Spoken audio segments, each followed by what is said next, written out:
Rana tea super idea.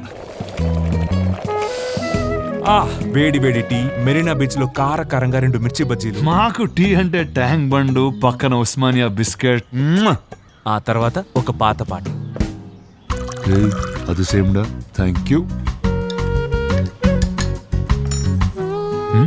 ఇది కూడా same. ఏవిటి gold cup. చెప్పేది అర్థం కాకపోతే రుచి చూస్తే మరువలేనిది.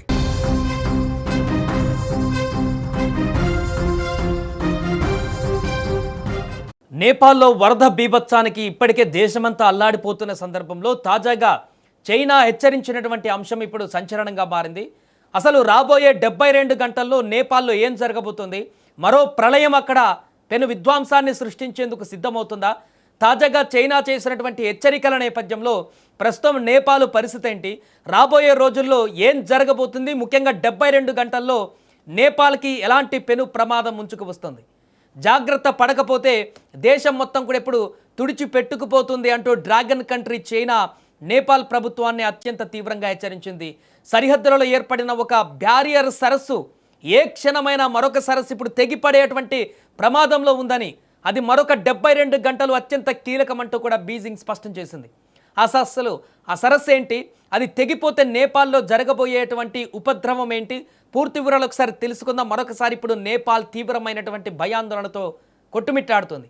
టిబెట్ నేపాల్ సరిహద్దు ప్రాంతంలో సంభవించినటువంటి ఆకస్మిక కొండ చర్యలు విరిగిపడినటువంటి ఘటన ప్రపంచాన్ని దిగ్భ్రాంతికి గురిచేసింది. ఇప్పటికే టిబెట్లోని గిరోంగ్ సమీపంలో లెహండే నదికి భారీగా మట్టి బండరాళ్ళు హిమపాతము విరుచుకుపడడంతో ఒక్కసారిగా ముగ్గురు అక్కడ చాలామంది చనిపోయినటువంటి పరిస్థితి ఆ వరదలో మనం చూసాం. దిగువ ప్రాంతాలలో ఉన్నటువంటి చోటెకోసి, త్రిశూలి నదులు ఉప్పొంగాయి. ఈ మహాప్రళయానికి నేపాల్లో అప్పటికే దాదాపు నిన్ననే 200 మందికి పైగా మృతదేహాలను బయటకు తీశారు. ఇప్పుడు అది ఇంకా మరింత పెరిగింది. వందలాది మంది గల్లంతైపోయారు. ఆ వందలు కాస్త ఇప్పుడు వేల సంఖ్యలకు మారినట్టుగా తెలుస్తుంది. అయితే చైనా కూడా ఈ భారీ నష్టాన్ని అటువైపు కూడా కొంత వాటిల్లింది. చైనా పౌరులు దాదాపు 100 మందికి పైగా ఈ యొక్క వరదల్లో అదృశ్యమయ్యారు. ఇప్పుడు ఈ విపత్తు తీవ్రత నుంచి తేరుకక ముందే చైనా ఇప్పుడు మరొక భయానకరమైనటువంటి వార్తను బయటపెట్టింది. అదేంటంటే హిమాలయ సరిహద్దు ప్రాంతానికి ఎగువన చోచెన్ కోలా, పురేపూత్ సంగో నదులు కలిసేటువంటి ప్రాంతంలో ఒక భారీ బ్యారియర్ సరస్సు ఏర్పడింది. అంటే తాత్కాలికంగా ఇప్పటికిప్పుడు ఏర్పడినటువంటి ఒక సరస్సు అక్కడ ఏర్పడింది. కొండ చర్యలు విరిగిపడి నది ప్రవాహాన్ని అడ్డుకోవడం వల్ల ఈ తాత్కాలిక సరస్సు తయారైంది. అంటే నది ప్రవాహానికి అడ్డుగా ఇప్పుడు కొండ చర్యలు, అదేవిధంగా హిమపాతము ఆ నదికి అడ్డంగా పడడం కారణంగా పైనుంచి వచ్చినటువంటి వాటర్ ఫ్లో అంతా కూడా అక్కడ భారీ ఎత్తున నిల్వ అయిపోయింది.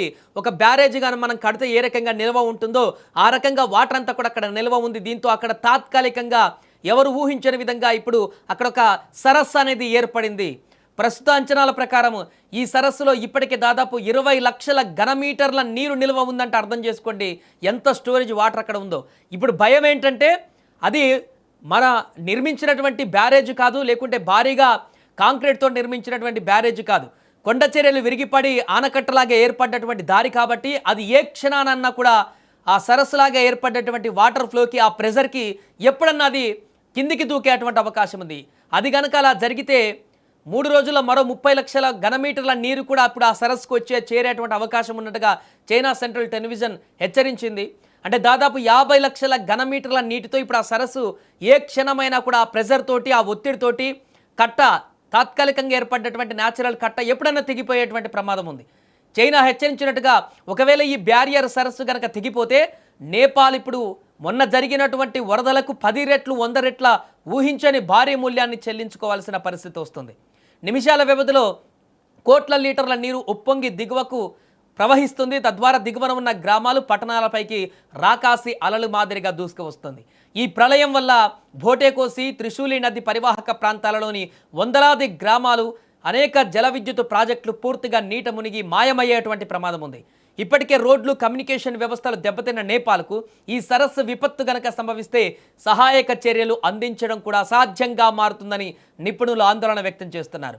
అందుకే చైనా అగ్నిమాపక రెస్క్యూ బృందాలను కూడా రంగంలోకి దించి ఎమర్జెన్సీ ఆపరేషన్స్ నిర్వహిస్తుంది. ఇప్పుడు అక్కడ ప్రకృతి ముందు మనుషుల ప్రయత్నాలు చిన్నబోయే క్షణాలివి. చైనా ప్రభుత్వ హెచ్చరికలతో నేపాల్ ప్రభుత్వం హై అలర్ట్ ప్రకటించింది. నది తీర ప్రాంతాల ప్రజలను సురక్షిత ప్రాంతాలకు తరలించే ప్రయత్నాలు జరుగుతున్నాయి. తెలుగు రాష్ట్రాల నుంచి యాత్రలకు వెళ్లి చిక్కుకున్న వారితో పాటు స్థానిక ప్రజల ప్రాణాలను కాపాడేందుకు ఇప్పుడు ఈ 72 గంటలు అత్యంత కీలకంగా మారాయి. రాబోయే 72 గంటల్లో అసలు ఏం జరగబోతుంది, నేపాల్లో ఎంత దారుణమైనటువంటి పరిస్థితులు ఏర్పడబోతున్నాయి అనేటువంటి అంచనాలే ఇప్పుడు ప్రపంచాన్నంతా కూడా భయాందోళనకు గురి చేస్తుంది.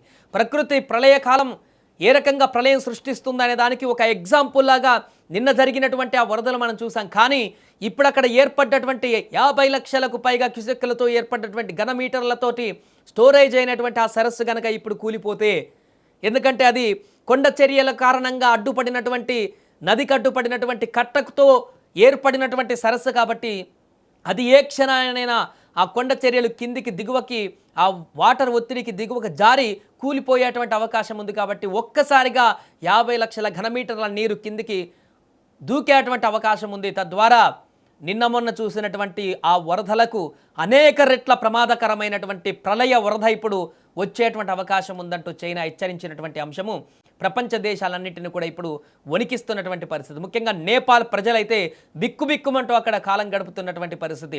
నేపాల్ ప్రభుత్వం కూడా దీనికి ఏం చేయాలో అర్థం కాక తలపట్టుకుంటున్నటువంటి పరిస్థితి. అందుకే చైనానే రంగంలోకి దిగింది. అక్కడ సరస్సు ఏర్పడినటువంటి ప్రాంతాన్ని పరిశీలిస్తుంది. అక్కడ ఏ క్షణానైనా కొండ చర్యలు విరిగి కూలిపోయేటువంటి ప్రమాదం ఉన్న నేపథ్యంలో దానికి ఏ రకంగా అడ్డుకట్ట వేయాలి, ఇంపాసిబుల్ టాస్క్ లాగా కనిపిస్తుంది. ఇది ఒక ఇక్కడ ఖచ్చితంగా ప్రకృతి ప్రళయాన్ని ఆపడం అయితే అసాధ్యమని చెప్పాలి, ఎంత టెక్నాలజీ ఉన్నా కూడా. కానీ ఆ దేవుడి దయ వల్లే ఇప్పుడు ఆ కట్ట లేకుండా ఆ సరస్సు కానీ ఆ సరస్సు నుంచి కింద ఉన్నటువంటి ప్రజలని కాపాడేటువంటి ప్రయత్నం ఆ దేవుడే చేయాలంటూ కూడా అక్కడ ప్రజలు మొక్కుతున్నటువంటి పరిస్థితి ఏర్పడింది. ఏదేమైనా మరో 72 గంటల పాటు అసలు అక్కడ ఏం జరగబోతుందనేటువంటి ఒక ఆందోళన ఇప్పుడు తీవ్ర ఉత్కంఠను కలిగిస్తోంది.